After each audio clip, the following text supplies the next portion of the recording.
नागपूर इथल्या हिवाळी अधिवेशनामध्ये विरोधी पक्षांनी विधानभवनाच्या पायऱ्यावर बसत ईव्हीएम विरोधात आंदोलन केलं। ईव्हीएम हटाव देश बचाव अशा घोषणा यावेळी देण्यात आल्या। नागपूरमध्ये चालू असलेल्या विंटर असेंब्ली सत्रादरम्यान विरोधी पक्षांनी ईव्हीएम संदर्भात आपला विरोध व्यक्त केला। विधान भवनाच्या पायऱ्यांवर आंदोलन करत विरोधी पक्षांच्या नेत्यांनी ईव्हीएम हटाव लोकशाही बचाव अशा घोषणा दिल्या।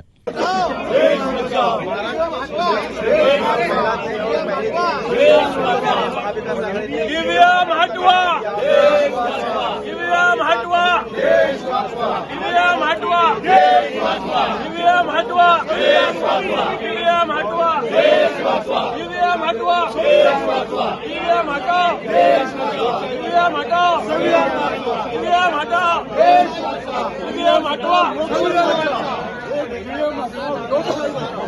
ईव्हीएमच्या वापराबद्दलच्या गंभीर प्रश्नांना राज्यस्तरावर विरोधी पक्षांनी दिलेल्या प्रतिक्रिया लक्षात घेत त्यांनी हे आंदोलन जोरात केलं। त्यांच्या या आंदोलनात मोठ्या संख्येनं नेत्यांची उपस्थिती होती। विधानसभा सत्रात विरोधी पक्षांनी ईव्हीएमवर ठाम विरोध व्यक्त केला। विरोधकांनी ईव्हीएम वापराच्या पार्श्वभूमीवर लोकशाहीला धोका असल्याचा आरोप करत त्वरित कारवाईची मागणी केली आहे।